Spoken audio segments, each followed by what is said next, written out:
Sebelum pembelajarannya kita mulai, alangkah baiknya kita berdoa dulu menurut kepercayaan masing-masing. Semoga dilancarkan. Berdoa dimulai.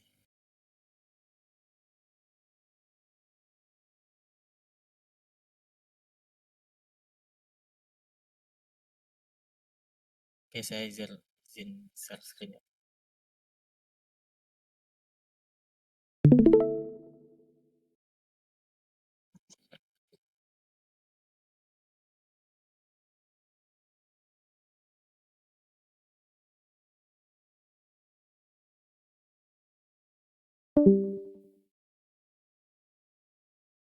Nanti kalau mic-nya mati, tolong ini ya, diingetin ya. Pakai ini aja. Takutnya kalau chat nggak kelihatan, oke?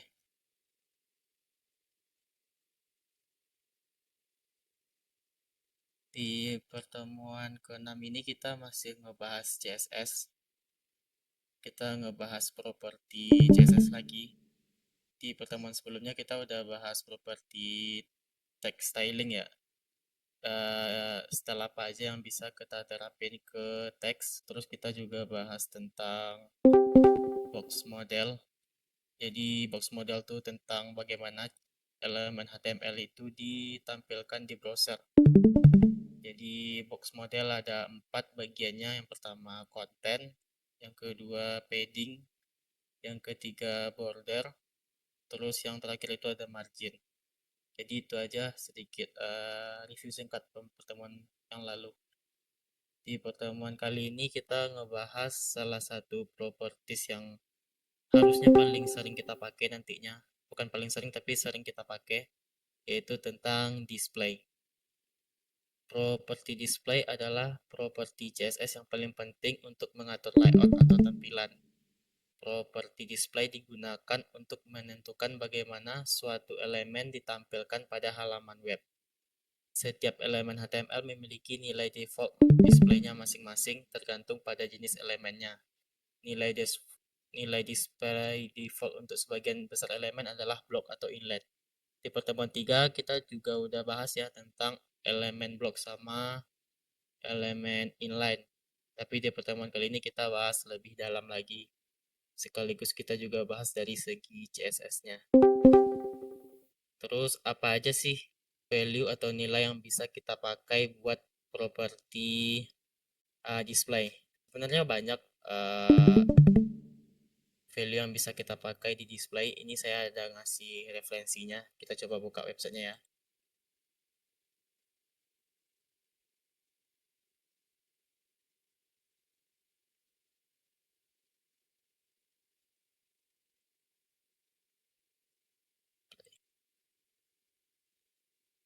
Kalau kita lihat di website W3 School, ini ya, ini website yang bisa teman-teman pakai buat ngelihat referensi HTML, CSS maupun banyak nih bahasa pemrograman referensinya dari sini.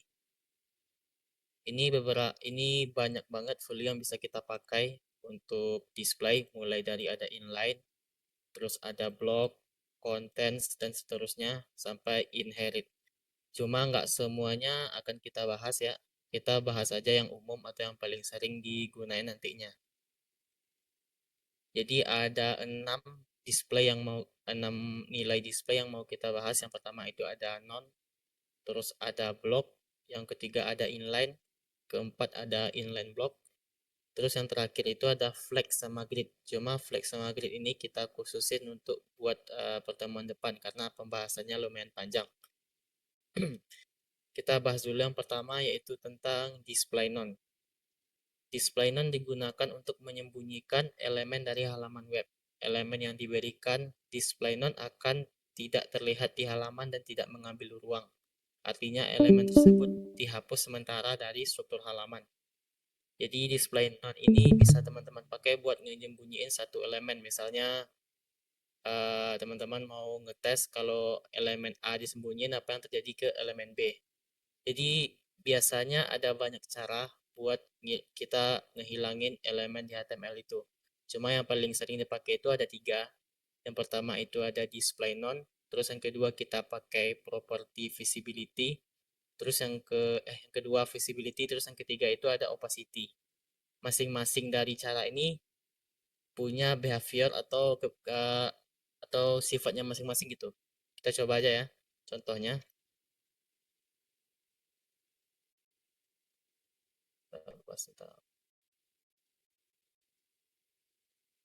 Display note.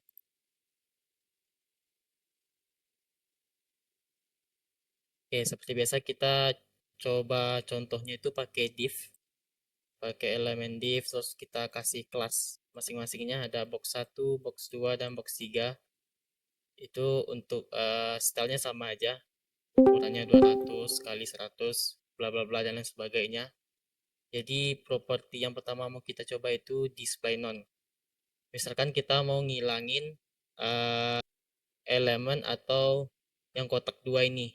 Kita mau lihat apa yang terjadi kalau kita hilangin kotak 2-nya. Jadi kita tinggal kasih propertinya namanya display. Terus untuk value-nya itu none. Oke, teman-teman lihat. Berarti sekarang kotak 2 ini atau box 2 ini elemennya hilang kan? Dan otomatis elemen di bawahnya atau elemen setelahnya itu yang kotak 3 pindah ke posisi elemen kotak 2 yang kita hilangin tadi. Itu kalau kita pakai display none. Terus cara yang kedua buat kita ngilangin elemen itu ada yang namanya visibility hidden. Kita coba. Jadi propertiesnya itu namanya visibility, terus nilainya itu hidden. Oke, teman lihat untuk elemennya hilang, cuma posisinya nggak berubah. Jadi ini ya bedanya antara display none sama visibility hidden. Kalau display none itu dia benar-benar hilang dari elemennya.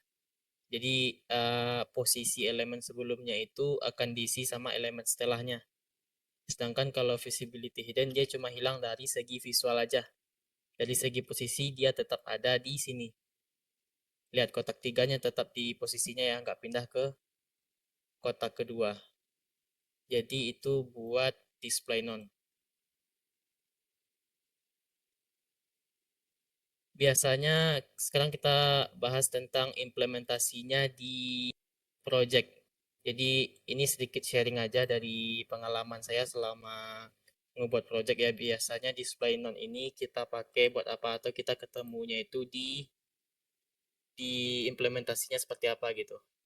Saya pribadi sering pakai display none ini buat yang paling sering itu sih buat ngebuat ini menu di samping, menu sidebar. Jadi kalau misalkan kita klik tombol X ini, dia displaynya non, ngilang gitu. Terus kalau kita klik lagi tombol menu yang 3 ini biasanya disebut hamburger menu ya. Kalau kita klik hamburger menu ini, dia displaynya balik lagi. Jadi displaynya block lagi, bukan non lagi. Jadi itu sih yang biasa saya pakai display non ini kalau di project. Jadi sini ada yang mau ditanyain? Kita pelan-pelan aja biar soalnya materinya penting. Jadi kalau ada yang nggak paham bisa ditanyain dulu. Boleh chat atau on mic.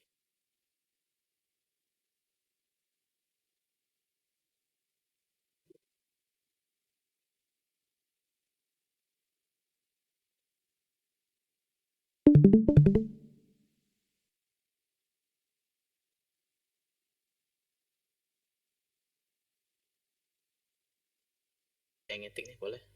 Kita tunggu dulu ya.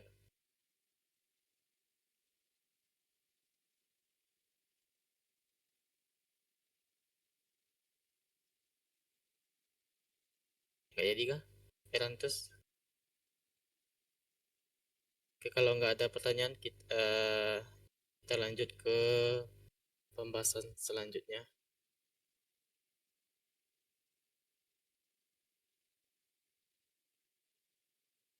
Selanjutnya ada properti display dengan nilai block atau value block. Display block adalah nilai properti CSS display yang membuat elemen HTML tampil sebagai elemen blok. Elemen dengan sifat blok akan mengisi seluruh lebar wadahnya secara otomatis dan dimulai di baris baru sehingga tidak ada elemen yang berada di samping kanannya atau di samping kirinya secara horizontal. Jadi ini juga udah kita bahas di pertemuan 3 tentang elemen blok sama inlet. Jadi ini contoh beberapa elemen yang secara default dia punya display block. Yang pertama itu ada div, paragraph, ada heading, ada list sama semantic elemen. Sebelum kita lihat ciri-cirinya, kita lihat dulu contohnya.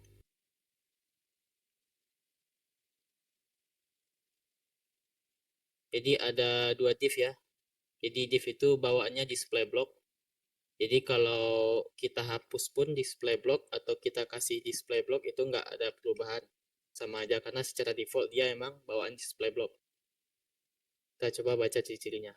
Yang pertama, display block itu mengisi seluruh lebar kontainer. Ini, dia ngisi dari kanan ke kiri, full satu layar. Terus yang kedua, dimulai di baris baru. Elemen dengan display block secara otomatis memisahkan dirinya dari elemen sebelumnya dan sesudahnya. Ini. Jadi kita punya dua div.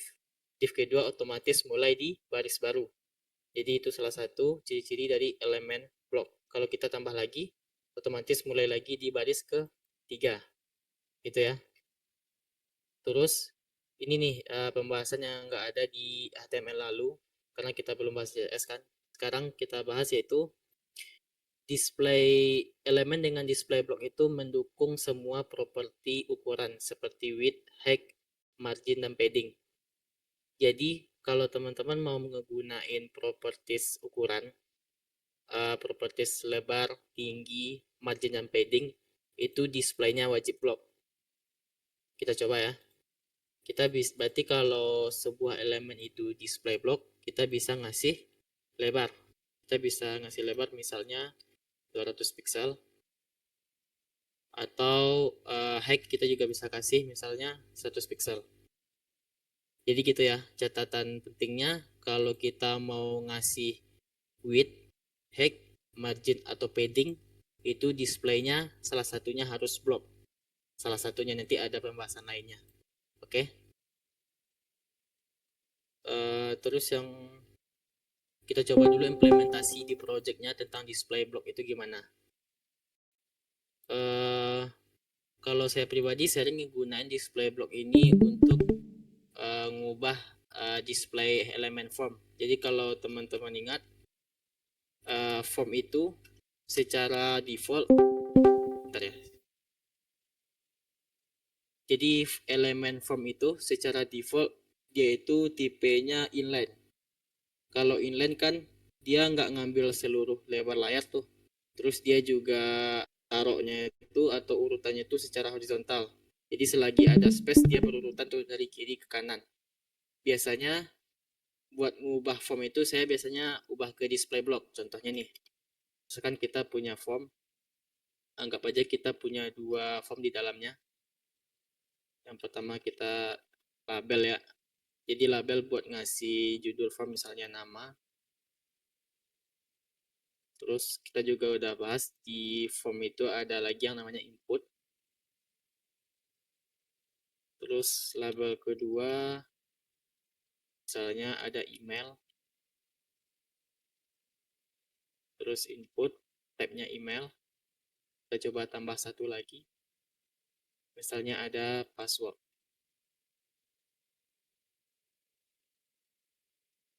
Simpel aja ya. Nih, kalau teman-teman perhatiin, dia tipenya tuh inline buat form ini.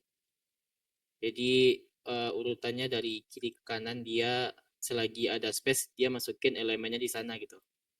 Biasa untuk mengatasi masalah ini, kalau sebelumnya kita itu pakai elemen BR kan. Kalau teman-teman ingat kita nambahin BR di sini.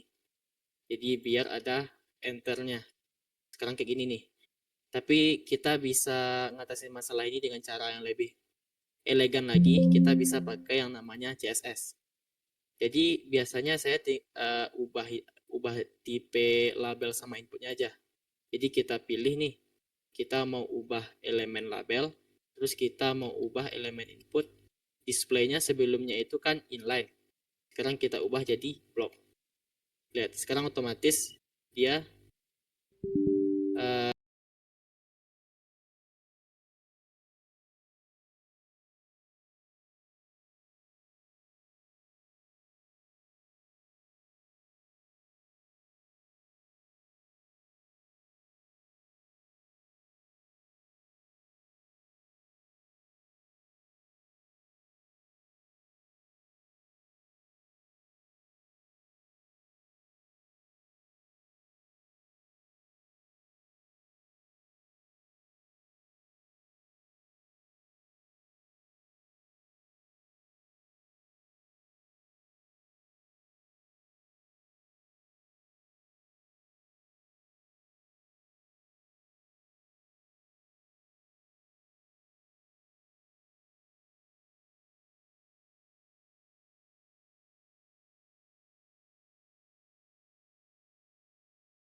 berarti ya.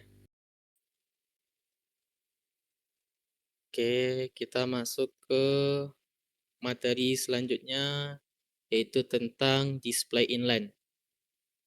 Display inline adalah salah satu nilai dari properti CSS yang membuat elemen HTML tampil sebagai elemen inline. Elemen dengan display inline tidak dimulai pada baris baru dan hanya mengambil ruang yang diperlukan oleh kontennya. Artinya, elemen inline akan berada satu baris dengan elemen lainnya jika memungkinkan secara horizontal.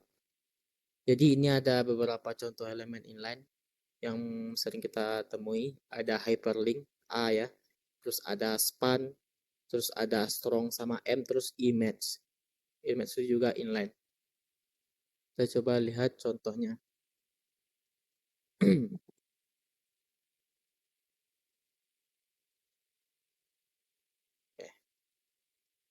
Jadi ciri-ciri elemen inline. Yang pertama itu tidak dimulai pada baris baru. Elemen inline akan berada di dalam baris yang sama dengan elemen yang sebelumnya selama ada space atau ruangnya. Jadi kayak gini nih, selagi ada space, dia akan ditambah ke kanan terus.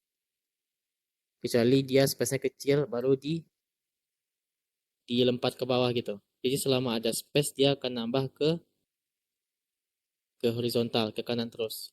Terus ciri-ciri kedua, hanya mengambil ruang yang dibutuhkan oleh kontennya. Elemen inline tidak akan mengisi seluruh lebar wadahnya seperti elemen blok. Jadi lebar dari elemen inline cuma sepanjang elemen kontennya.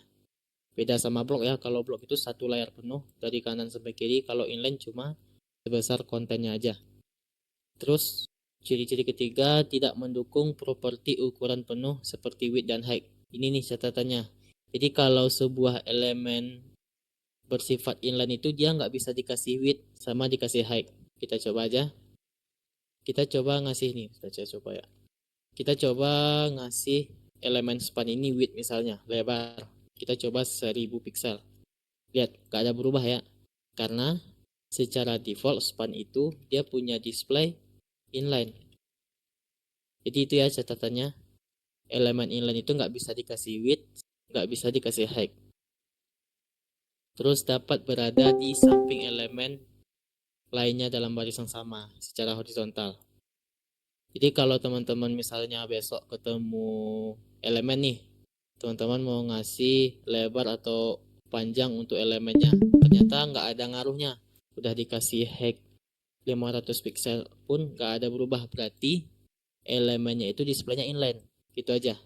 Bukan error, bukan salah elemen, tapi display elemen itu secara default displaynya inline aja. Jadi jangan panik ya kalau besok nemu kasus kayak gitu, udah ngasih width sama height tapi elemennya nggak berubah gitu.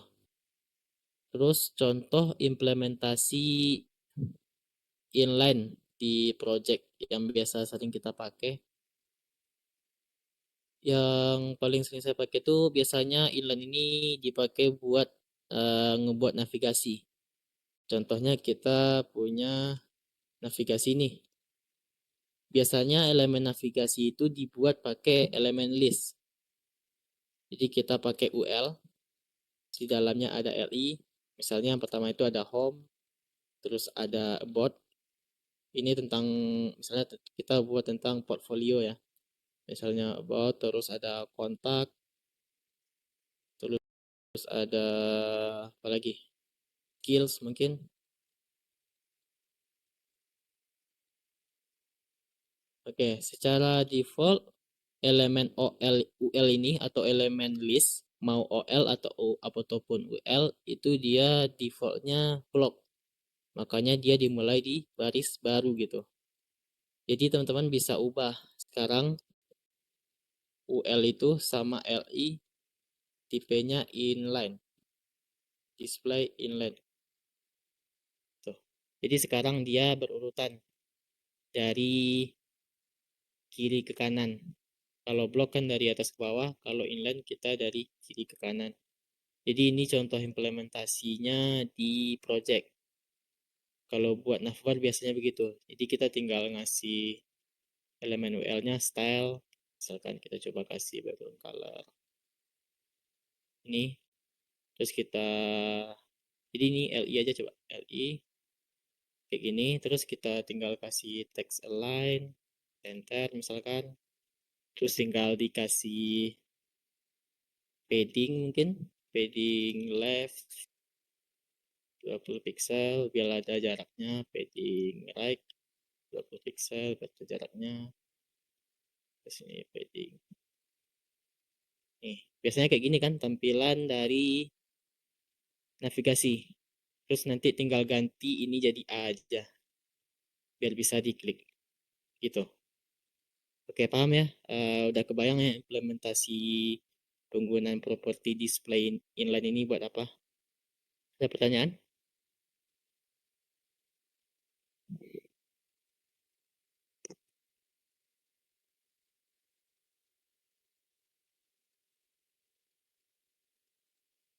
Gak ada ya?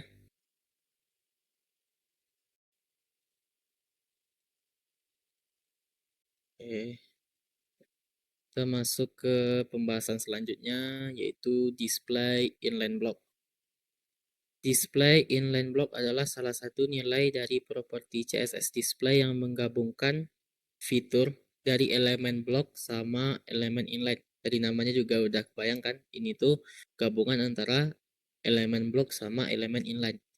Elemen dengan display inline block akan berada dalam satu baris seperti elemen inline. Jadi elemen inline block itu nggak ngambil nggak ngambil lebar full dari kanan ke kiri, tapi dia sesuai panjang kontennya aja. Jadi ini nih yang diambil dari bagian inline-nya. Namun tetap memungkinkan pengaturan ukuran elemen. Jadi walaupun dia punya sifat kayak inline, dia nggak ngambil ukuran lebar dari full satu layar, tapi dia bisa dikasih properti ukuran kayak width, height, margin, sama padding. Jadi ini gabungan antara inline dan block. Kita coba lihat contohnya.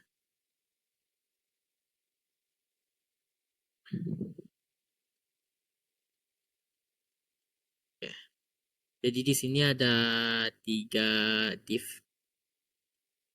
Terus saya belum ubah displaynya. Jadi sekarang ini posisinya displaynya masih block. Gini ya.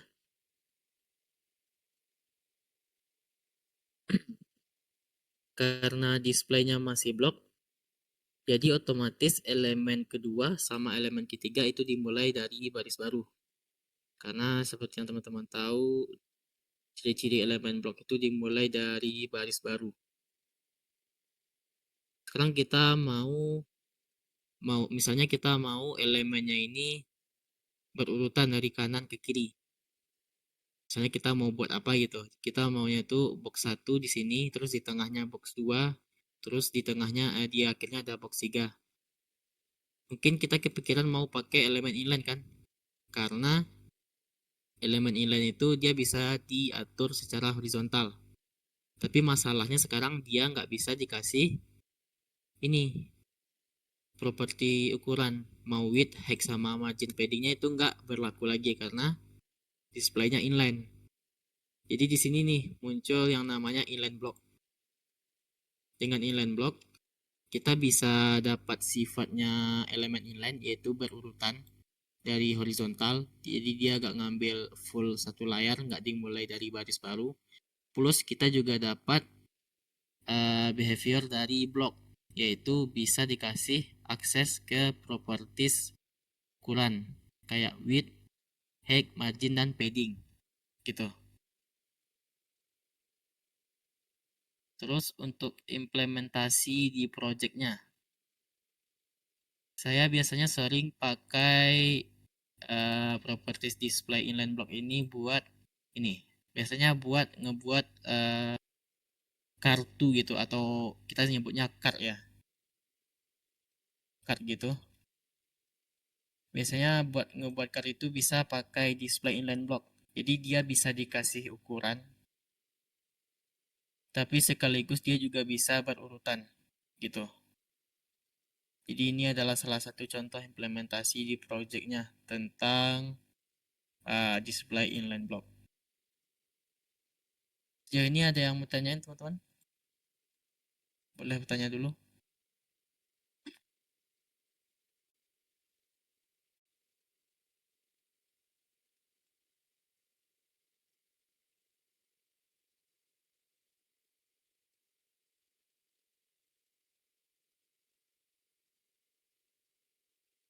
Ada ya.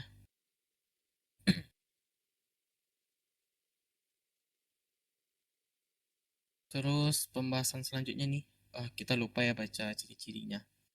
Jadi ciri-ciri dari elemen display inline block itu tampil dalam satu baris seperti elemen inline. Elemen dengan display inline block akan berada dalam satu baris jika ada space yang cukup secara horizontal. Terus yang kedua, mendukung pengaturan ukuran. Berbeda dengan elemen inline sebelumnya, elemen inline block itu mendukung pengaturan width dan height. Dan juga margin dan padding juga bisa, sehingga memungkinkan lebih banyak kontrol terhadap aturan elemen. Gitu. Terus dapat diatur margin dan paddingnya. Elemen inline block mendukung margin dan padding baik secara vertikal, padding atas maupun padding bawah itu bisa, maupun secara horizontal itu kiri sama kanan. Itu ya. Terus tentang materi display, ada yang mau tanya enggak? Kita udah pindah materi lagi nih. Selanjutnya, boleh bertanya dulu kalau yang masih ragu, kok sama malu. Kalau nggak ada, boleh pencet jempolnya aja biar saya tahu mau lanjut apa enggak.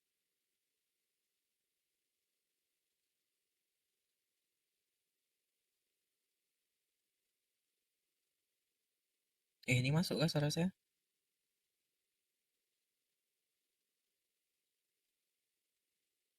Ntar.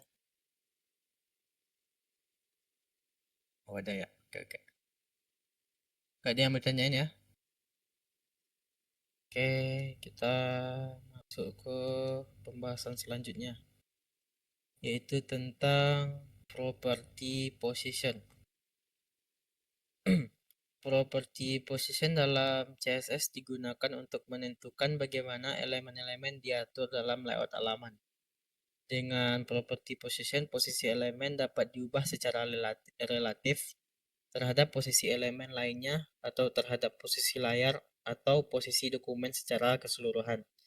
Jadi property position ini sangat berguna dalam membuat desain yang lebih kompleks seperti elemen yang bergerak. Kalau teman-teman lihat pernah ada website yang elemennya itu bergerak ya, banyak aksinya, itu biasanya pakai property position atau menempel pada bagian tertentu dari halaman atau diletakkan di posisi yang lebih spesifik.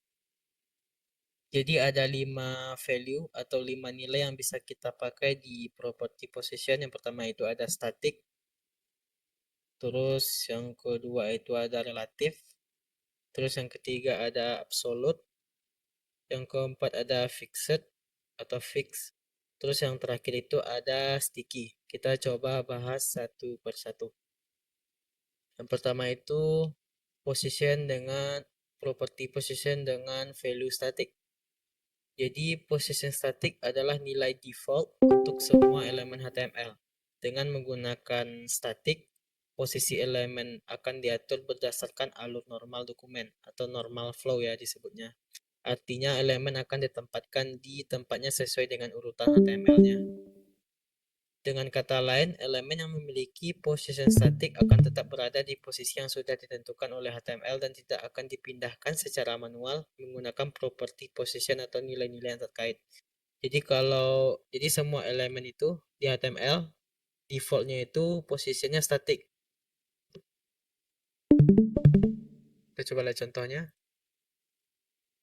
Jadi kalau kita nggak ngasih position pun semua elemen di HTML posisinya itu static. Position static. Jadi apa aja ciri-ciri dari elemen static itu, position static? Jadi dia itu elemen akan ditempatkan di tempatnya sesuai dengan urutan HTML. Jadi dia mengikuti urutan di source code HTML-nya. Box 1 berarti yang paling pertama, box 2 yang paling kedua, yang nomor 2, terus box 3 di nomor ketiga dan seterusnya. Jadi dia mengikuti urutan yang ada di elemen HTML. Kalau kita pindah tempat ke atas ya dia juga pindah ke atas. Jadi gitu ya tentang position static. Gak ada contoh implementasinya karena secara ini nilai default dari semua elemen ya. Jadi saya bingung juga mau nyontohin implementasinya gimana. Terus position kedua yang mau kita bahas adalah relatif. Jadi position relatif digunakan untuk mengubah posisi elemen relatif terhadap posisi defaultnya dalam alur dokumen. Ketika sebuah elemen diberikan position relatif, elemen tersebut tetap mempertahankan posisinya, namun kita dapat menggunakan properti top, right, bottom, atau left untuk menggesernya dari posisi tersebut. Jadi kita di position ini ada properti lain yang biasanya kita pakai, yaitu ada top, right, bottom, sama left. Jadi ini kayak sepaket gitulah. Biasanya kalau orang-orang udah mainin position ini, otomatis nanti juga pakai properti top, right, bottom, sama left. Kita coba lihat contohnya. Relatif.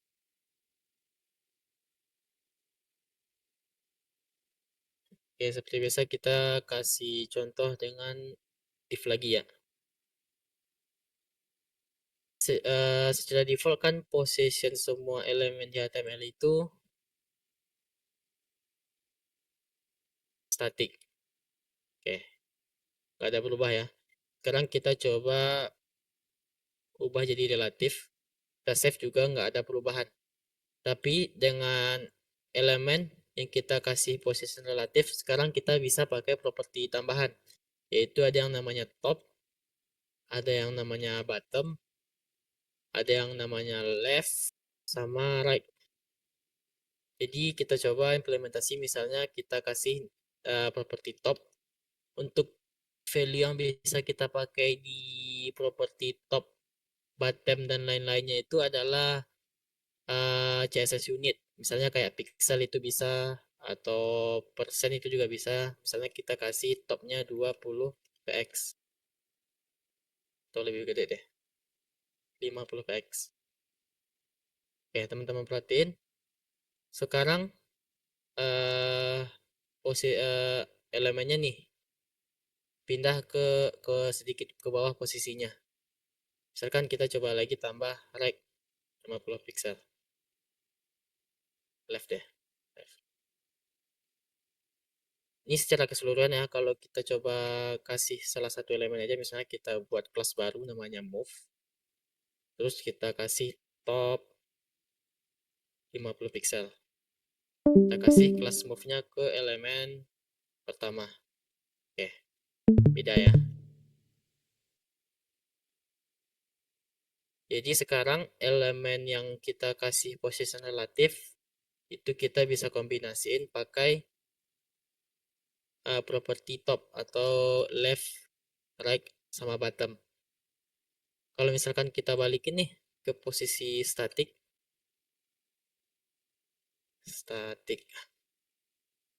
sekarang efek dari properti stopnya hilang, nggak ngaruh. Mau kita kasih left pun itu nggak ngaruh. Sekarang kita bahas perhitungan tentang ngasih top sama leftnya ini. Kita coba balikin lagi ke posisi relatif, kayak gini kan. Jadi mana sih kemana nantinya nilai 50 pixel ini ditambahkan ke elemen. Kita coba screenshot dulu biar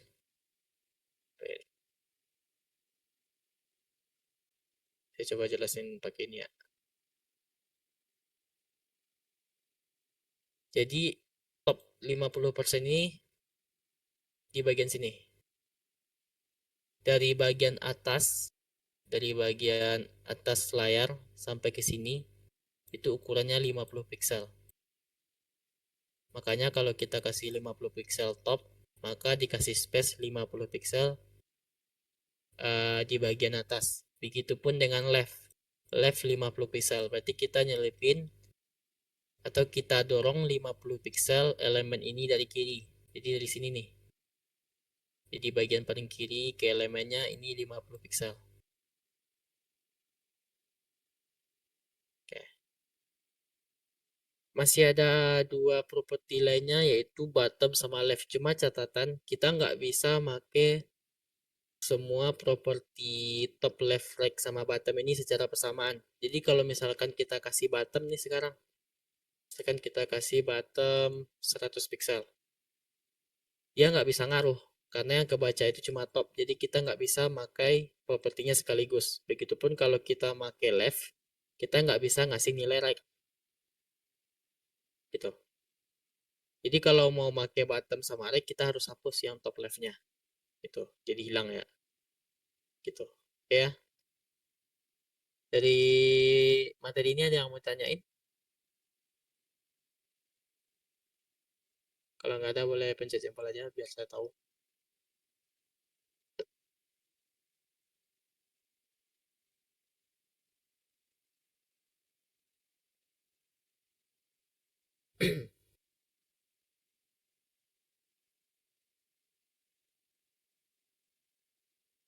Oke, aman ya berarti ya.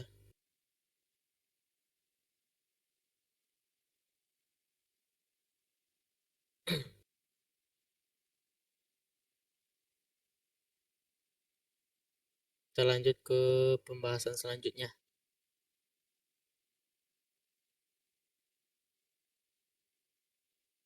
Pembahasan selanjutnya tentang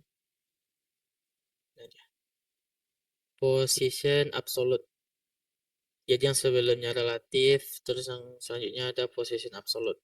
Position absolute digunakan untuk memposisikan elemen secara tepat di dalam kontainer terdekat yang memiliki posisi selain statik.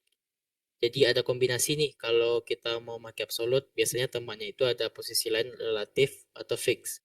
Jadi elemen yang diberikan position absolute akan diposisikan relatif terhadap kontainer terdekat yang memiliki posisi yang ditentukan. Atau jika tidak ada, maka elemen yang diposisikan relatif terhadap elemen HTML. Kita coba lihat contohnya lagi. Position absolute. Kalau position absolute ini biasanya itu dipakai buat elemen yang ada di dalam kontainer. Ada elemen pembungkusnya. Jadi misalkan ada div di dalam div, berarti div yang di dalamnya ini, yang jadi anaknya ini, biasanya dipakai absolute. Jadi buat make properties position absolute, itu kontainernya itu wajib dikasih relatif. Kita coba contohnya. Jadi ini kan elemen shieldnya ini, elemen anaknya. Kita coba kasih dulu position absolute. Oke, sekarang posisinya udah berubah dari static ke absolute. Misalkan kita coba kasih seperti biasa topnya 50 pixel sama leftnya 50 pixel. Seperti contoh yang pertama ya. Kalau kayak gini sebenarnya eh, nggak ada perbedaan antara kita pakai position absolute sama relatif. Kita coba sekarang relatif. Lihat posisinya sama aja. Nggak ada beda ya. Mau kita ubah absolute juga nggak berubah. Tuh sama aja. Kenapa kayak gitu? Karena position absolute ini itu harus ada kontainer atau pembungkusnya itu harus dikasih relatif. Sudah dijelaskan di sini, digunakan untuk memposisikan elemen secara tepat di dalam kontainer terdekat yang memiliki posisi selain statik. Jadi sekarang kita coba kasih ini posisinya relatif. Ini. Sekarang kita coba bahas tentang perhitungan 50 pixel top, terus 50 pixel leftnya. Ini contoh sebelumnya ya. Harus teman-teman ingat kalau yang sebelumnya itu dihitung dari layar terluar, dari yang atas ke elemennya. Sedangkan kalau kita pakai elemen absolute, 50% top ini itu dihitung bukan dari yang terluar, bukan dari sini. Bukan dari sini ya, tapi dihitung dari elemen kontainernya. Jadi 50% yang dimaksud itu dihitung dari sini nih. Kalau relatif dihitung dari luar, sedangkan kalau absolut itu dihitung dari kontainernya. Oke, begitupun dengan elemen properties left. Dia dihitung dari bagian terluar dari kontainer dari sini. Ini 50 pixel, ini 50 pixel. Kalau relatif dihitung dari luar. Jadi itu ya perbedaannya antara relatif dan absolut. Sekarang kita bahas tentang contoh implementasinya di project. Saya paling sering gunain position relatif sama absolut ini buat ngebuat misalnya ada kayak tulisan diskon di card atau kartu e-commerce gitu. Kita coba lihat sini ya. Nih. Jadi kalau misalkan ada teman-teman ketemu elemen yang bentukannya kayak gini, terus ada diskonnya nih. Biasanya orang ngebuat diskon ini pakai elemen yang dikasih position absolut sama relatif. Kita coba hapus position relatif sama absolutnya biar kelihatan. Nih, sebenarnya elemennya itu posisian di sini nih. Bukan di sini kan, sebelumnya di sini, tapi secara HTML, susunan HTML ya. Seperti teman-teman tahu kalau nilai default buat semua HTML itu posisinya statik. Kalau secara statik, posisi elemennya di sini. Dengan bantuan properties absolut sama relatif, kita bisa ngubah dia jadi di sini. Gitu ya. Terus saya juga nemu visualisasi, bentar ya. Kita lanjut dulu ke materi selanjutnya. Jadi gini ya, buat implementasi absolut sama relatif biasanya dipakai buat mindahin dokumen gitu. Mindahin elemen. Oke. Dari position relatif sama absolut ada yang ditanyain? Boleh? Kalau nggak ada, boleh pencet jempol aja biar kita lanjut ke materi selanjutnya.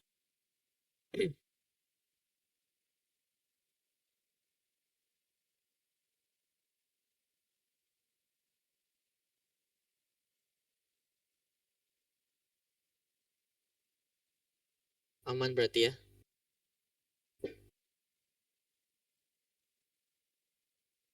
Oke, kita lanjut ke pembahasan selanjutnya, yaitu tentang position fixed atau fix. Jadi position fix digunakan untuk memposisikan elemen secara tetap terhadap jendela atau viewport browser. Terlepas dari scroll halaman, elemen dengan position fix akan selalu berada di lokasi yang sama pada layar, bahkan ketika user itu melakukan scrolling halaman ke atas maupun ke bawah. Mungkin dari pengertiannya teman-teman juga udah kebayang implementasinya kayak apa. Kita coba lihat.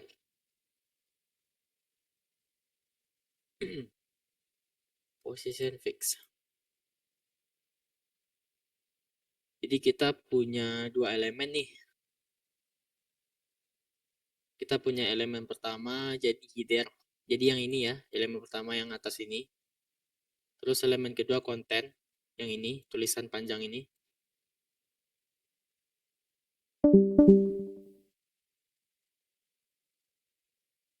Kalau biasa teman-teman lihat, biasanya kalau kita scroll websitenya, header ini nggak akan hilang kan?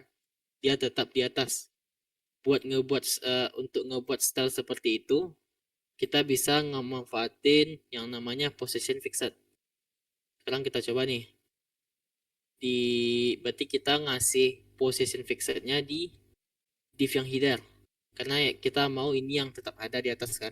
Kita ngasih position fixednya di header. Kita coba. Kita ngasih position fixed. Sekarang kalau kita scroll ke bawah, lihat. Dia nggak ngikut ke bawah kan. Tapi sekarang ada masalah baru. Tampilannya berantakan karena kita ngasih position fixed. Kalau kita ngasih posisi selain statik, seperti biasa kita punya akses ke properti top, kita punya akses ke properti bottom, kita punya akses ke properti left sama right. Ya. Jadi sekarang kita bisa nentuin nih dia di posisi berapa fix gitu. Misalnya kita mau taruh di posisi 0. Berarti sampai kapanpun user nge-scrolling website ini, dia posisinya akan selalu top gitu, di top 0, jadi yang di paling atas. Sebaliknya kalau kita kasih misalnya bottom 0, berarti kita scrolling pun itu dia akan tetap posisinya di bottom paling bawah. Sepanjang apapun kontennya, dia tetap di posisi paling bawah karena nilai bottomnya 0. Itu ya, jadi biasanya implementasinya dipakai buat ngebuat navigasi atau footer juga bisa gitu. Terus kalau kita coba balikin lagi ke posisi top, sekarang elemen kontennya ketimpa sama headernya. Kita berarti tinggal ngasih, untuk solusinya kita tinggal kita gedein aja margin topnya. Kalau sebelumnya margin atasnya itu 20, kita gedein aja jadi 80 pixel. Tuh, jadi sekarang udah lumayan ke bawah gitu ya, nggak ketimpa lagi. Jadi contoh implementasinya sudah dijelasin juga tadi. Buat apa position fixer itu biasanya dipakai buat header kayak website nih. Jadi kalau kita scroll dia nggak pindah. Oke ya. Dari materi ini ada yang mau tanyain teman-teman? Di chat juga udah disediain tuh link absensinya. Sebentar ya. Saya izin 5 menit dulu off mic.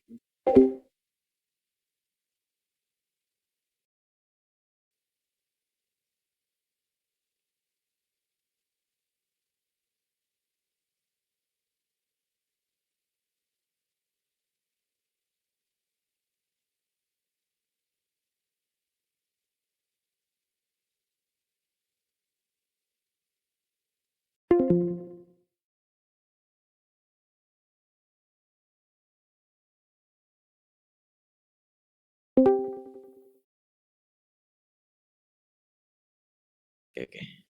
Sorry tadi ada ini ya, sedikit gangguan. Jadi bagi teman-teman yang mau absen dulu, dipersilakan ambil absen di kolom chat. Takutnya nanti lupa.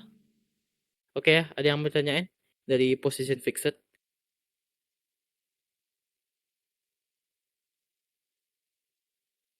Gak ada ya. Oke, di materi selanjutnya kita akan bahas tentang sticky. Sorry, ini kayaknya saya lupa ubah judul deh. Jadi position selanjutnya mau kita bahas yaitu sticky. Position sticky menggabungkan karakteristik relatif dan fixed.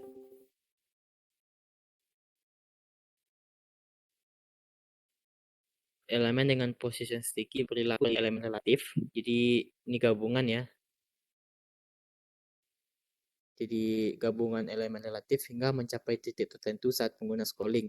Terus ketika titik tersebut dicapai, elemen akan menjadi tetap. Jadi gabungan antara relatif dan fixed. Jadi itu position sticky. Contoh implementasinya.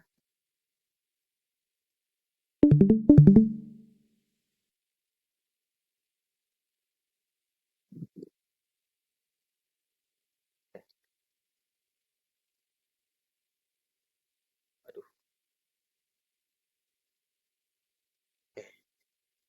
Misalkan nih, kita punya elemen kayak gini.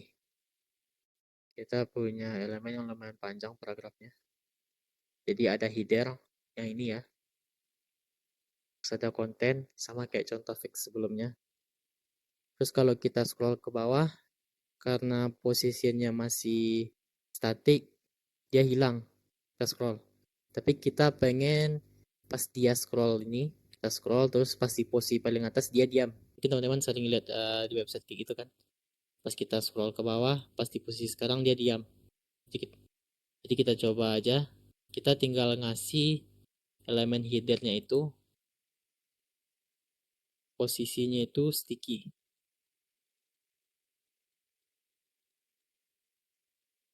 Jadi sekarang kalau kita coba nih, sebelumnya kita juga harus ngasih tahu di titik keberapa dia jadi fix.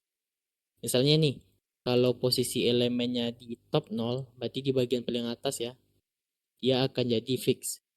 Kalau kita coba scroll sekarang, lihat, jadi sekarang elemennya diam karena dia berada di posisi top 0 gitu ya. Kalau kita scroll lagi, dia balik ke posisi awal. Pas kita scroll, pas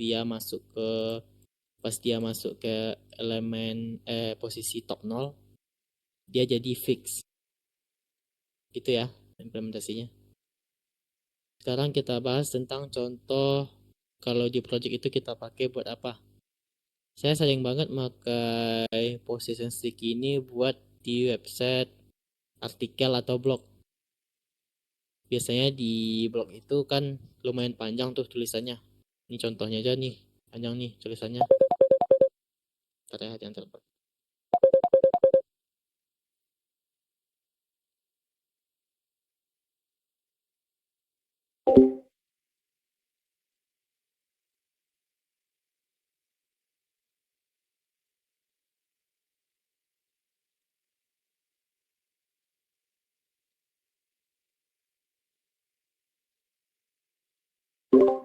Oke, kita lanjut ya. Jadi biasanya kalau di website artikel itu tulisannya panjang kan. Jadi kita sekarang bisa ngasih animasi kayak ini saat kita scroll ke bawah. Headingnya atau judulnya tahan tuh. Jadi kita tahu, jadi sekarang user tuh tahu dia membaca bagian yang mana. Terus kita scroll lagi ke bawah. Misalnya dia masuk ke bagian kedua. Pas masuk ke bagian kedua, headingnya gantian lagi tuh. Sekarang heading kedua yang jadi fix. Sampai seterusnya. Jadi ini cocok banget buat teman-teman yang nanti misalnya buat project artikel atau blog. Bisa pakai position sticky buat ngasih headingnya. Ini secara user experience juga bagus. Tampilan juga bagus gitu. Oke. Untuk kita coba bahas dulu. Kita lihat lagi contohnya di position relatif. Oke, kalau teman-teman perhatiin nih, sekarang elemennya itu numpuk kan. Jadi sekarang elemen 1 dan elemen 2 itu numpuk. Jadi saya nemu visualisasi yang bagus buat ngejelasin ini. Jadi saya dapat visualisasi atau gambarnya ini dari materi bootcamp cek yang pertama. Nih. Jadi kalau kita lihat sekarang ini, kalau yang kita lihat ini kan POV-nya itu 2 dimensi ya. Kita seolah-olah ngelihat elemen itu dari bagian atas. Kalau kita coba ubah POV-nya tuh, misalnya kita mau ubah POV-nya jadi 3 dimensi nih. Jadi sebenarnya elemen yang kita lihat tuh kayak gini nih, secara 3 dimensi. Berurutan, jadi dia ada lantainya. Kita analogikan ini seperti lantai, terus yang lantai ini yang bagian putih ini ya. Terus elemennya ini kayak gini. Jadi kalau misalkan elemen itu statik, coba ubah.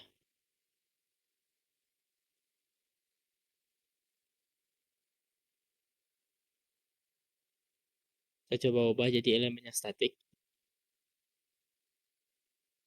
Kita bisa ngebayangin elemen statik ini berada di lantai yang sama atau level yang sama. Sejajar gitu. Gini ya. Sedangkan kalau misalkan kita ubah dia jadi uh, position selain statik, misalnya relatif, absolute, hidden, atau sticky, itu kita bisa ngebayangin seolah-olah elemennya itu naik satu tingkat. Ini ya. Jadi yang statik itu sekarang berada di level 1, lantai 1. Yang silent static itu sekarang naik ke atasnya. Makanya kita bisa ubah posisinya sesuai kemauan kita. Terus sekarang mungkin muncul pertanyaan dari teman-teman semua, gimana caranya kita ngatur misalnya nih, kita nggak pengen elemen 2 ini yang numpuk elemen 1. Kita maunya elemen 1 yang numpuk elemen 2 gitu. Makanya ada properti satu lagi yaitu namanya properti Z-index. Jadi Z-index adalah properti dalam CSS yang digunakan untuk mengatur urutan tumpukan atau stacking order. Jadi elemen-elemen pada halaman web. Jadi properti ini digunakan untuk menentukan elemen mana yang berada di atas, elemen mana yang berada di bawah gitu. Biar kita bisa ngatur gitu mana yang elemen numpuk gitu. Untuk properti Z-index itu kita bahas dulu tentang cara kerjanya. Cara kerja Z-index. Z-index hanya berfungsi pada elemen yang posisinya telah diatur menggunakan position selain static. Oke, jadi kalau position static, sudah pasti kita nggak bisa pakai Z-index karena dia cuma satu level. Dia nggak ada yang numpuk gitu. Kalau kita paksa elemen yang hijau ini ke bawah, yang biru ini otomatis kedorong juga ke bawah gitu ya. Sedangkan kalau yang static, yang non-static maksudnya, dia naik ke level 2. Makanya Z-index hanya berfungsi pada elemen yang posisinya itu selain static, contohnya relatif, absolute, fix, dan sticky. Terus nilai atau value Z-index yang kita pakai itu bisa berupa angka, bisa positif, bisa nol atau negatif. Jadi angka yang lebih tinggi berarti elemen tersebut akan berada di atas atau di depan elemen yang lebih rendah.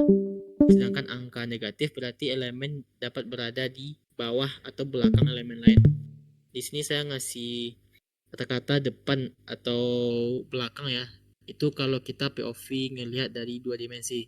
Kalau kita ngelihat dari 3 dimensi, kita bisa bilang uh, elemen dapat berada di atas atau di bawah gitu. Jadi bisa berada di lantai 1, bisa berada di lantai 2 gitu ya. Terus default Z-index untuk elemen yang tidak diatur adalah auto.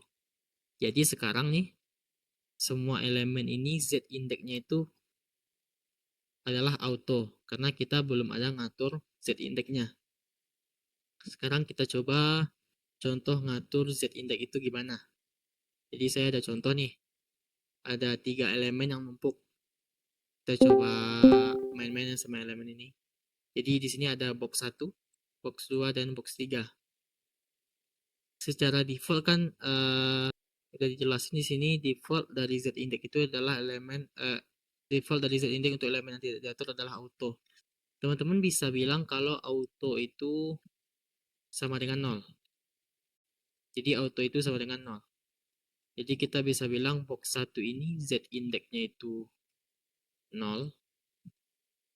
Terus box 2 Z-index-nya juga 0. Z3, box 3 Z-index-nya juga 0. Lihat gak ada berubah ya. Dari bentuk awalnya gak ada berubah. Berarti sekarang kita bisa ngubah Z-index-nya sesuai keinginan kita. Misalnya, kalau box 1 itu yang warna merah, kita pengen box 1 ini dia elemen yang paling depan. Ya, berarti kita pengen dia jadi elemen yang paling di atas gitu. Kalau dari 2 dimensi paling depan, kalau 3 dimensi paling atas gitu.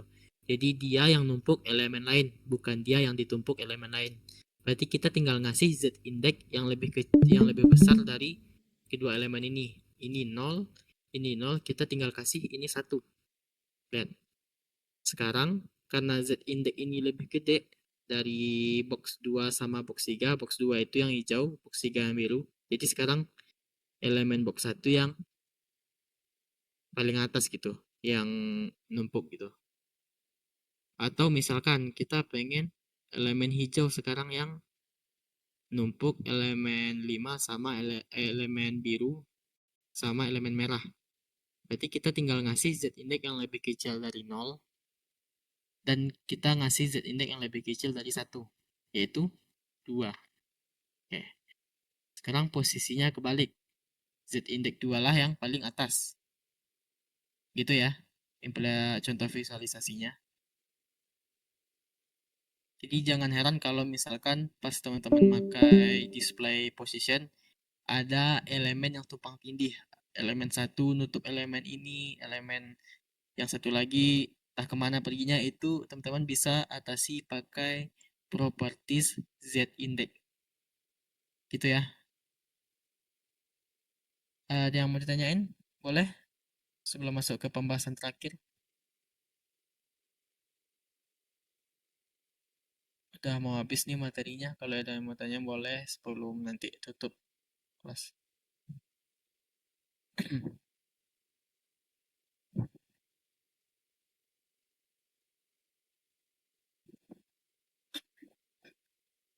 Nggak ada ya? Oke, kita masuk ke pembahasan terakhir di hari ini. Di hari ini kita mau bahas tentang CSS units. Apa itu CSS unit? Dalam CSS, unit digunakan untuk menentukan ukuran elemen atau properti yang diterapkan, seperti width, height, margin, padding, font size, dan lain-lainnya. Unit ini berfungsi untuk memberi ukuran yang dapat digunakan pada berbagai elemen. Jadi CSS unit ini tentang ukuran yang bisa kita pakai untuk elemennya. Secara garis besar unit CSS itu ada dua. Yang pertama itu ada fixed unit. Terus yang kedua itu ada relative unit. Kita bahas satu persatu ya. Fixed unit memiliki ukuran tetap, tidak bergantung pada ukuran layar atau elemen lainnya. Sedangkan relative unit ukurannya bergantung pada konteks elemen atau ukuran lainnya, seperti ukuran font dan ukuran kontainer. Kita bahas ya. Yang pertama ada fixed unit. Jadi kurang lebih ada 5 unit yang bisa kita pakai untuk fix ya. Ada pixel, ada point, inci, sentimeter, sama milimeter. Cuma jujur ya, selama pengalaman saya di web developer, saya belum pernah nih make 4 yang selain pixel ya. Saya belum pernah make yang selain pixel ini. Itu pun teman-teman saya pun atau saya cari di YouTube pun juga jarang yang make poin, inci, sentimeter, sama milimeter ini. Biasanya yang pakai pixel aja. Jadi di pertemuan ini kita bahas yang paling sering digunain aja. Nanti kalau di luar kelas teman-teman mau pelajari tentang 4 poin ini juga bagus, nilai plus. Itu buat skill sendiri ya. Tapi untuk implementasinya saya belum nemuin nih 4 poin ini dipakai buat apa. Jadi kita bahas aja yang pertama dulu tentang pixel. Pixel adalah salah satu unit ukuran tetap yang paling umum digunakan dalam CSS. Jadi paling umum digunain ya. Kita dari awal pertemuan CSS juga pakai pixel karena mudah dipahami. Jadi satu pixel adalah unit terkecil yang dapat ditampilkan pada layar perangkat. Ukuran ini tetap dan tidak dipengaruhi oleh ukuran elemen lain atau pengaturan layout. Saya ingat di beberapa pertemuan sebelumnya, pertemuan 1, pertemuan 2 atau 3 gitu, ada yang nanya tentang pixel. Jadi layar yang kita pakai atau misalkan kita pakai laptop ataupun HP itu sebenarnya dibangun atas titik-titik kecil yang ada di layar gitu. Jadi satu titik kecil yang ada di layar itu artinya satu pixel. Jadi masing-masing layar itu punya ukuran yang berbeda. Kalau di laptop biasanya 1920 kali 1080 pixel kan. Sedangkan kalau di HP itu biasanya 768 pixel. Jadi masing-masing perangkat itu punya pixel yang berbeda-beda, beda ukuran-ukuran titiknya. Jadi untuk kelebihan pixel itu tepat dan konsisten. Satu pixel akan selalu sama di perangkat yang resolusi layarnya sama. Terus yang kedua mudah digunakan, sederhana dan intuitif untuk mengatur ukuran elemen. Tapi ada kekurangannya. Jadi pixel ini kurang responsif. Jadi untuk ngebuat sebuah website itu responsif, kita biasanya nggak pakai pixel. Atau bisa dibilang kita biasanya nggak pakai fixed unit. Oke. Jadi CSS unit kan ada dua nih. Ada fixed unit sama relative unit. Untuk ngebangun website yang responsif, biasanya kita nggak pakai fixed unit. Walaupun bisa, cuma kita nggak pakai. Jarang gitu yang pakai fixed unit buat website responsif. Terus yang kedua juga tidak fleksibel. Tidak cocok untuk desain yang responsif atau ukuran elemen yang harus berubah sesuai ukuran layar. Terus untuk contohnya udah sering kita coba ya. Ini aja kita udah pakai pixel nih. 150 pixel. Jadi kekurangan dari pixel itu tidak relatif. Misalkan kita punya, oke lah kalau kita buka websitenya di laptop, kita punya layar yang lebar sama besar panjang gitu. Gimana kalau posisinya usernya nggak ada laptop, dia bukanya di HP. Tuh, kalau fixed unit, kalau di HP nih ada scroll kanan kirinya, kan nggak bagus ya. Ini dari segi user experience atau pengalaman user menggunakan website kita itu nggak bagus gitu atau jelek kalau ada scroll kanan kirinya. Jadi kalau pixel itu ya kekurangannya nggak responsif. Terus yang kedua kita bahas tentang unit relatif. Jadi CSS unit relatif adalah unit ukuran yang tidak bersifat tetap tetapi bergantung pada konteks elemen lain. Unit relatif ini memungkinkan pengaturan ukuran yang lebih fleksibel dan responsif terhadap perubahan ukuran layar. Jadi ada 5 satuan relatif yang biasa kita pakai. Sebenarnya ada banyak contoh lainnya sih relatif ini. Coba kita lihat di websitenya. Bentar. CSS unit. Jadi di sini ada contohnya ya. Kita bahas. Kalau buat yang fixed unit atau kalau biasa juga disebut dengan absolute, ada sentimeter, ada milimeter, ada in sama point sama pikas. Cuma kalau teman-teman lihat ini ada contoh dikasih tanda bintang kan. Ini tandanya ini yang paling sering dipakai gitu. Yang untuk 5 ini saya nggak nemu implementasinya. Sedangkan kalau buat relatif itu ada banyak nih. 2, 3, 4, 5, 6, 7, 8, 9. Ada kurang lebih 10 satuan relatif. Cuma sekali lagi nggak semuanya kepake. Kita bahas aja yang sering kita pakai gitu, yang akan kelihatan implementasinya gimana. Untuk nilai-nilai lain nanti bisa teman-teman pelajari di luar kelas. Jadi yang pertama itu ada percentage. Jadi unit persen dalam CSS digunakan untuk mendefinisikan ukuran relatif berdasarkan elemen induk atau kontainer. Kita coba. Jadi untuk membuat website responsif, salah satunya kita bisa pakai satuannya itu persen. Bukan pixel ya, kita coba satuannya persen.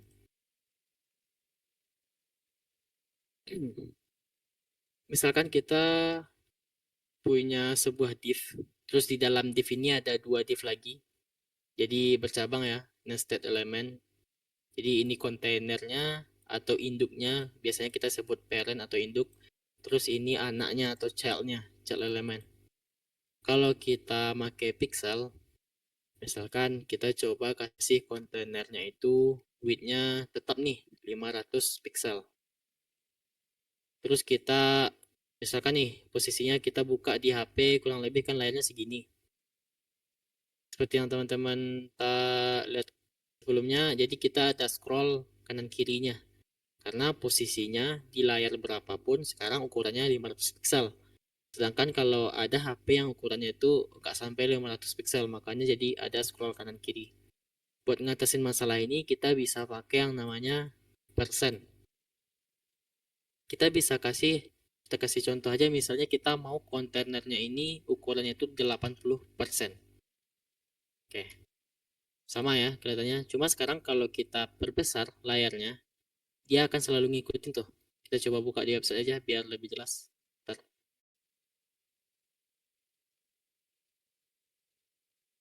Oke, ini ya. Jadi sekarang ukuran dari kontainernya, kontainer itu yang elemen paling luar ini ya, yang biru. Bukan yang hijau, bukan yang merah, tapi yang biru ini. Dia itu akan 80% ukurannya, selalu 80% ukuran induknya. Jadi kalau kita lihat, jadi perhitungannya itu ngelihat elemen pembungkusnya. Elemen mana sih yang ngebungkus elemen div container ini? Yaitu body gitu. Body kan, sedangkan elemen body ini full satu layar. Kita coba kasih elemen body background color, misalnya kita kasih merah. Tuh. Yang merah ini adalah elemen body ini.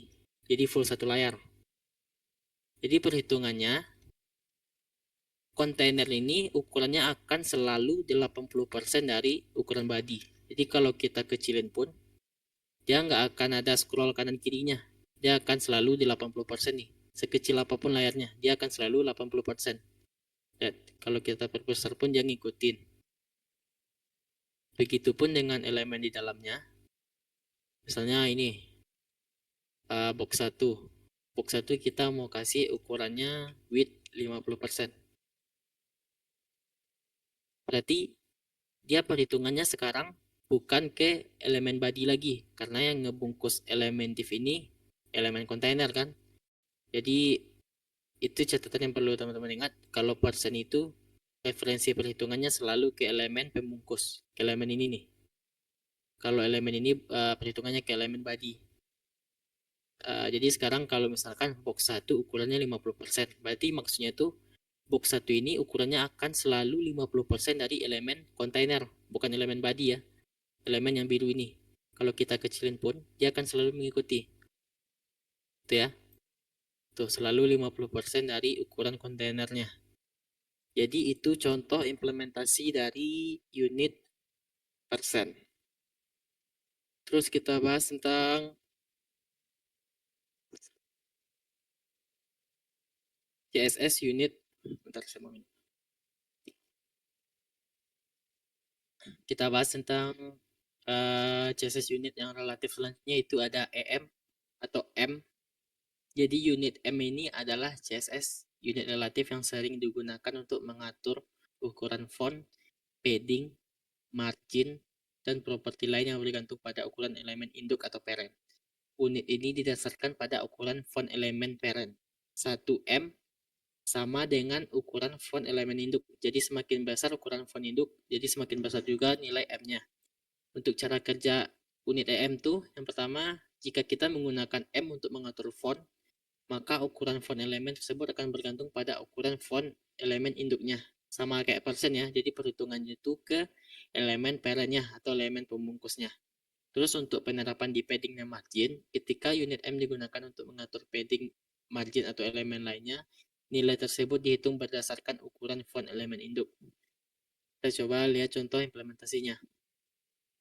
Itu M. Kita matiin dulu.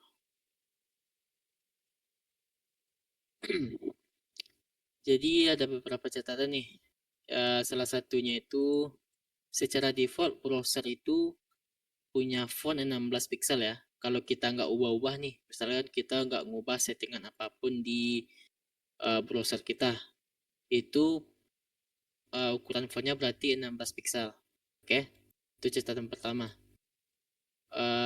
Terus yang kedua, untuk EM ini, dia akan melakukan perhitungan dari elemen induk. Jadi kan kita udah bahas kalau elemen defaultnya itu ukurannya 16 pixel. Kalau kita ubah pun nggak ada perubahan visual ya. Berarti emang bawaannya 16. Sekarang kita coba pakai EM. Jadi misalkan kita mau ubah ukuran font dari H1. Kita coba pakai EM ya. Misalkan kita coba pakai 2 EM. Berarti sekarang perhitungannya itu gimana? Jadi perhitungannya sekarang tuh 2 ini dari sini ya, dikali 16 pixel, berarti ukuran fontnya sekarang 32. Berarti 2 EM ini 32 pixel. Dari mana dapat 32 pixelnya? Dari ini. Dari ukuran elemen induknya atau elemen kontainernya. Jadi H1 ini siapa yang membungkusnya? Jadi H1 ini elemen yang membungkusnya ya body. Sedangkan body itu punya ukuran font default itu 16 pixel. Makanya jadi 16 kali 2. Sekarang kita coba box. Kan kita mau ngasih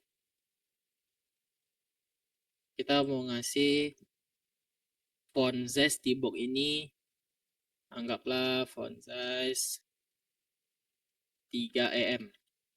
Oke, jadi ukurannya. Berarti sekarang perhitungannya gimana? Kita tinggal ngelihat elemen yang ngebungkus elemen box ini. Apa tuh yang ngebungkus? Berarti tetap body kan? Berarti sekarang perhitungannya 3 ini dari EM, 3-nya 3 EM dikali 16. Nih. Oke, berarti berapa tuh? 13 kali 16. 6 kali 3. Kok lupa saya? Maaf ya, matematika saya kurang. 3 kali 8, 16. 48. Jadi sekarang ukuran ukuran fontnya ini 48 pixel. Sekarang kita juga udah baca nih padding dan margin. Ketika unit M digunakan untuk mengatur padding dan margin, elemen lainnya nilai tersebut dihitung berdasarkan ukuran font elemen induk. Sekarang kalau misalkan kita kasih padding, kita coba kasih 1 EM dulu. Tuh. Berapa nih sekarang nilai 1 EM-nya? Apakah 16 pixel atau yang ini? Kita coba baca, jadi ini tergantung berdasarkan ukuran font elemen induk. Jadi sekarang perhitungannya bukan lagi 1 kali 16 pixel. Bukan ya. Karena sekarang font size terdekatnya itu ada di sini. Ini kan 48 pixel nih. Berarti sekarang ini jadi 1 kali 48 pixel. Jadi gitu perhitungannya. Kita coba lihat di website biar kita kelihatan ya ukuran elemennya. Kita coba inspect. Kita coba klik elemen ini. Oke, kelihatan ya di sini. Ukuran paddingnya 48. Nih, kelihatan ya padding 48 atas bawah kanan kiri. Sesuai kan dengan perhitungan kita 1 kali 48. Dihitung dari sini. Kalau kita ubah jadi 2, berarti 2 kali 48. Berarti jadi 96. Jadi gitu ya buat penggunaan unit EM. Cuma unit EM ini juga jarang kita pakai karena ya kayak gini. Kadang-kadang kita nggak tahu gitu perhitungannya munculnya dari mana. Kadang-kadang kita nggak sengaja nyelipin ukuran font size di elemen induknya. Oleh karena itu muncul solusi baru yang namanya rem atau root M. Jadi root rem ini adalah unit relatif yang digunakan dalam CSS untuk ukuran font margin sama seperti EM. Tapi cara perhitungannya itu satu rem setara dengan ukuran elemen root. Jadi perbedaannya itu kalau EM itu mengacu di elemen induk parent. Di sini ya kalau EM itu misalnya kita pakai di sini perhitungannya itu dari sini. Sedangkan kalau rem itu selalu ke body perginya. Jadi kita pakai dimanapun, walaupun ada font size di atasnya, perhitungannya tetap ke body gitu. Oleh karena itu, daripada pakai EM, lebih baik kita pakai yang rem. Kita coba contohnya.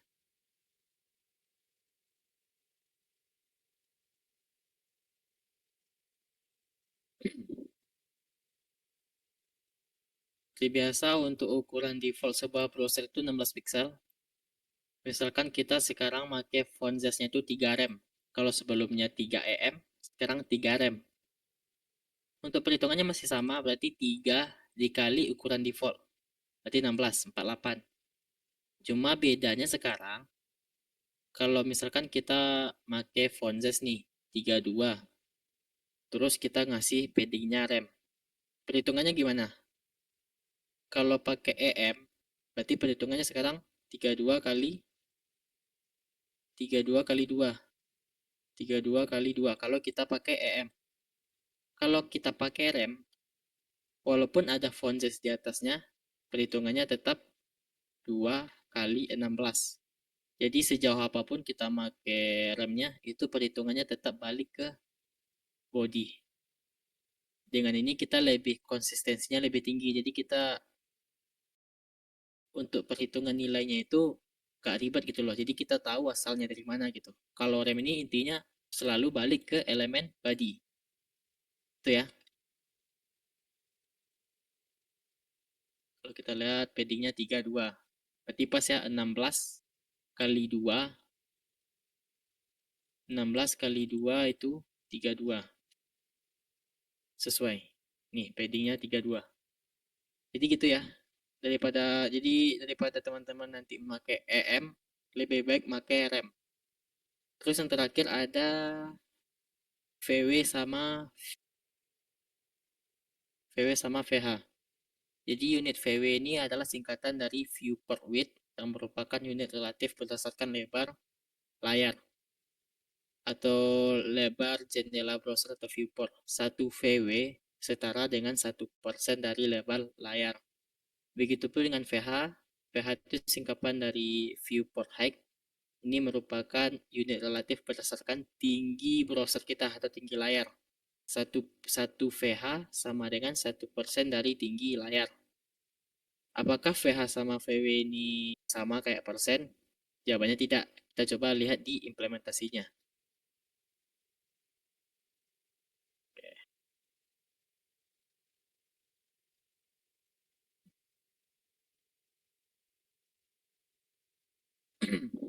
Coba close dulu. Misalkan kita punya sebuah div. Jadi ini VW atau singkatan dari viewport width. Terus dia punya ya. Dia punya kelas namanya box 1. Kita coba kasih kelas box 1 ini background color dulu seperti biasa biar kelihatan elemennya itu yang mana. Ini.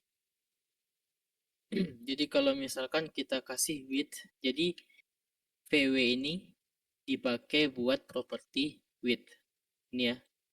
Misalkan nih, kita kasih 50 VW. Oke.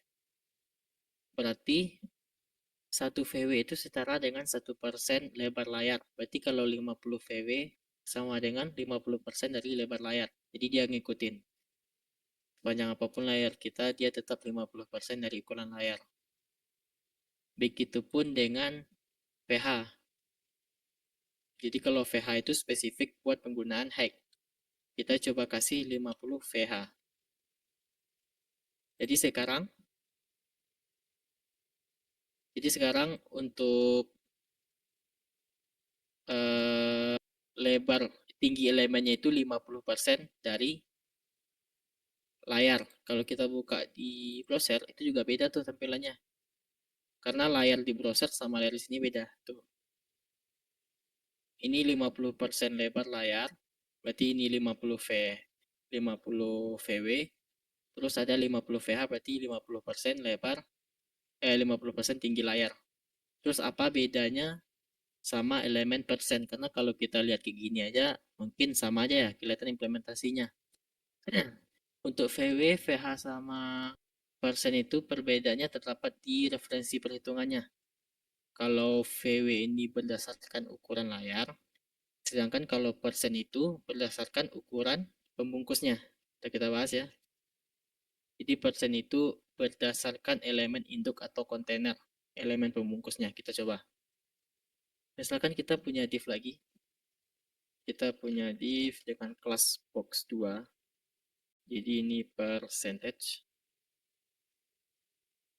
Kita coba kasih margin.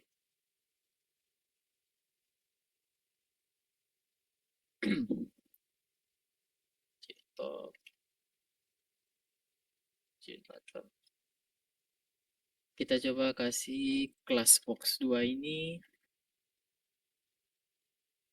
background color ungu aja, tulisannya warna putih. Sekarang kita coba kasih width. Misalnya kita ngasih width-nya 50%. Oke. Sama ya 50% width sama 50% VH. Karena apa? Kalau VH dihitung dari layar, sedangkan kalau width dihitung dari elemen pembungkusnya. Untuk elemen box 2 ini elemen pembungkusnya adalah body.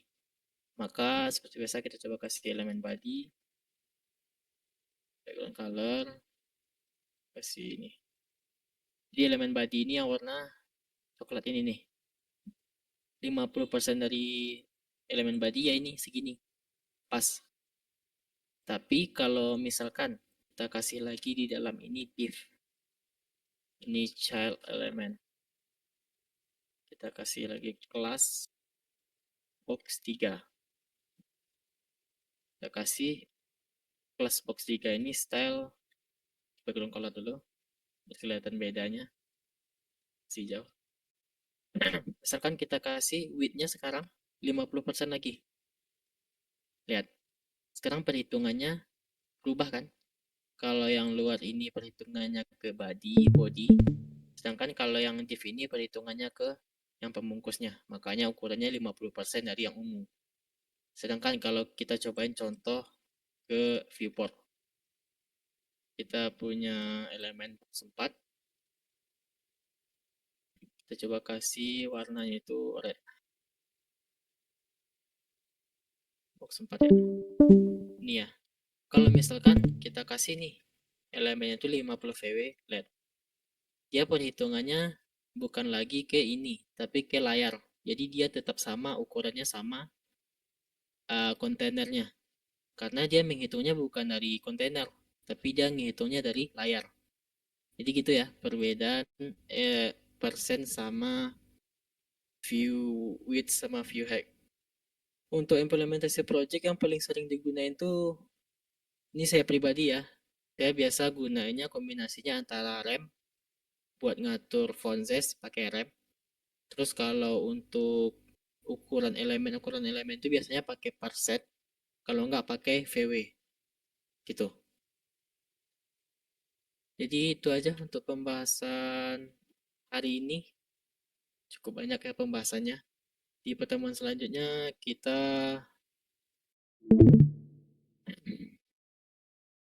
pertemuan besok kita masih ngebahas CSS. Besok harusnya pertemuan terakhir kita ngebahas CSS. Kita akan ngebahas tentang Flexbox sama Grid. Terus kita juga bahas media query kalau sempat untuk ngebuat websitenya responsif. Sekian aja materinya. Ada yang mau tanyain? Masih ada waktunya nih. 13 menit lagi sebelum jam 10. Ada yang mau tanyain boleh. Di luar materi pun juga boleh. Atau mungkin ada yang mau tanyain ke mentor atau section manager tentang teknis bootcampnya boleh. Jangan lupa ambil absen ya di link.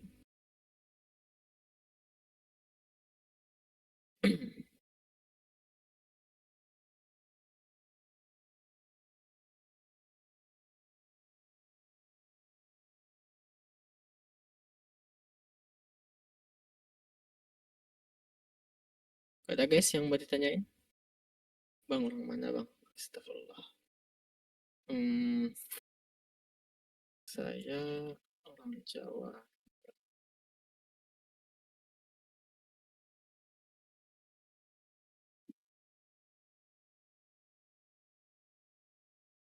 Boleh ya?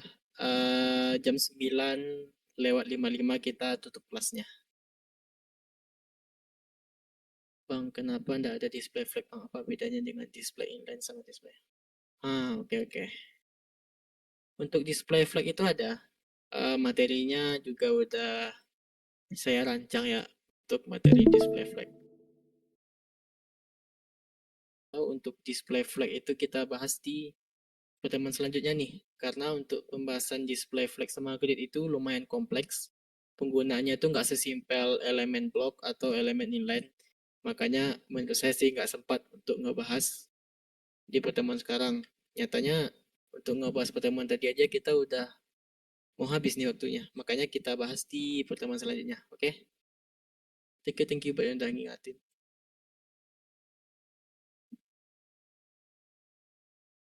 Display flag next pertemuan. Apa bedanya display flag dengan display inline dan inline block? Kalau beda sama display flag, biar nggak spoiler pertemuan selanjutnya ya. Tapi display flag itu simpelnya kita bisa pakai display flag itu buat ngatur layout. Jadi sekarang konteksnya itu misalkan nih display inline sama inline block itu targetnya itu satu elemen. Oke. Jadi display inline sama inline block itu biasanya targetnya satu elemen aja. Sedangkan kalau display flag itu buat ngatur banyak elemen gitu. Buat ngatur 10 elemen kita bisa pakai display flag. Tuh, jadi penggunaannya lebih kompleks. Itu sih bedanya. Jadi target elemen yang mau kita atur itu pakai display flag itu biasanya lebih banyak gitu. Misalkan kita mau ngatur 50 elemen sekaligus biar rapi, berurutan, dan lain sebagainya, itu biasanya kita pakai display flag. Tapi kalau mau buat ubah satu elemen aja, kita bisa pakai display inline. Thank you. Rantus pertanyaannya. Boleh teman-teman lain ada yang mau bertanya?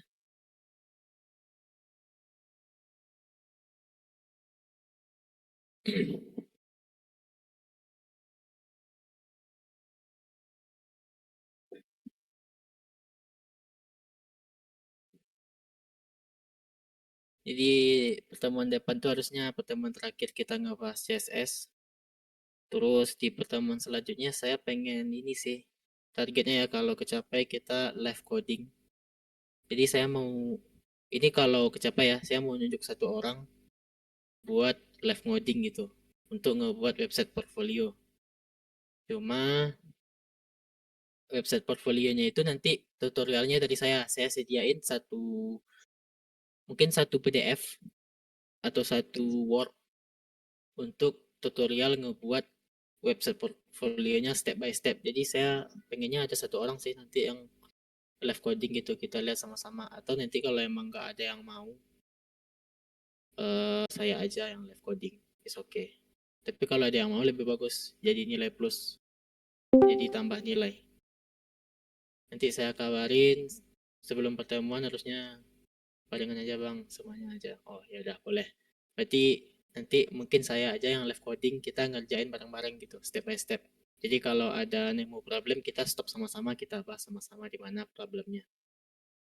Oke, kalau kalau sempat ya.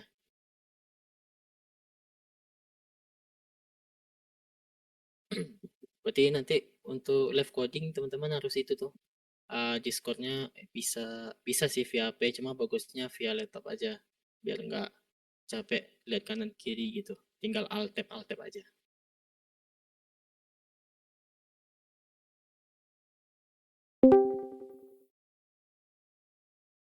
Berarti fix gak ada yang mau nih kalau saya tunjuk satu orang live coding nilai plus. Untuk step by stepnya nanti saya yang sediain. Boleh aku sih. Oke, nanti nanti saya coba kirim ininya PDF-nya, tapi belum saya buat sih, tapi sudah ada kerangkanya. Kalau mau nanti saya kiriman sebelum pertemuan live codingnya.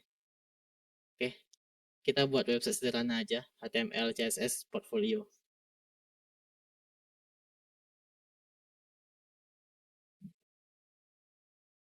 Semoga kecapai ya, nggak ada masalah.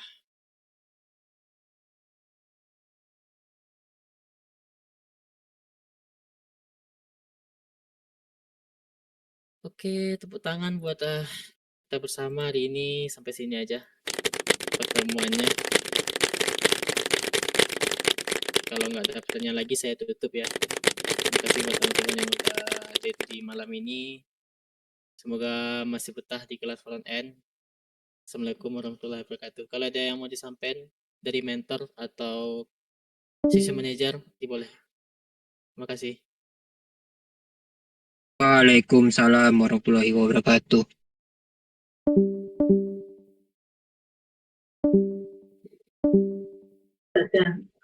Halo teman-teman.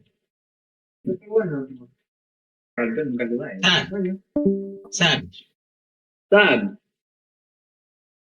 San,